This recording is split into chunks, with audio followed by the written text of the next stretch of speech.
Moving on to the Green Chamber, where lawmakers are seeking stiffer penalties for anyone who engages in female genital mutilation.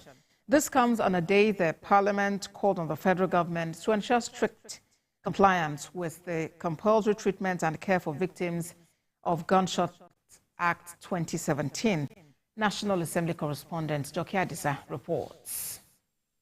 Female genital mutilation is an age-long practice in Africa. The campaign for an end to the practice has been on for years, but some communities are still not deterred. Lagos federal lawmaker Kafilat Ogbara brings before the House a bill seeking amendment to the Violence Against Persons Prohibition Act 2015 to increase the penalty for offense of female genital mutilation. The penalty we have that is existing now is about 100,000 and 2 years.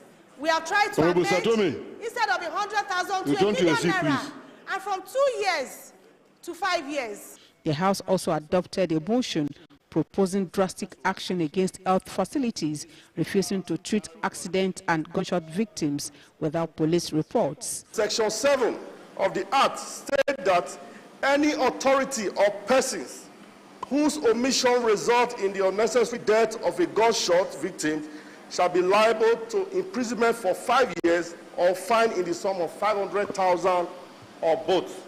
In another motion, the legislators moved to probe incessant occurrence of domestic gas explosions in the country. Resolves to engage stakeholders in the gas industry to develop strategies for preventing future gas explosions. The House called on the National Judicial Council to revisit alleged lopsidedness in the appointment of High Court judges into 12 vacancies in the nation's capital to reflect the principle of federal character. Whereas every state of the Federation has judges from their respective states appointed in the FCT High Court system, 4 states, namely Ebonyi, Abia, Imo, and Bayelsa, do not have a single indigene from their states. The Parliament also wants state governments investigated over the utilization of the increased monthly Federation Allocation Accounts Committee. Most of these states with increased allocation faces significant challenges, even in the payment of salaries, effective management of public institutions, and provision of public transportation. 4 members, including Fuad Laguda, who replaces former Speaker and Chief of Staff to the President, Femi Gbajabiamila, took their oath of office at Tuesday plenary to become bona fide members of the 10th House of Representatives.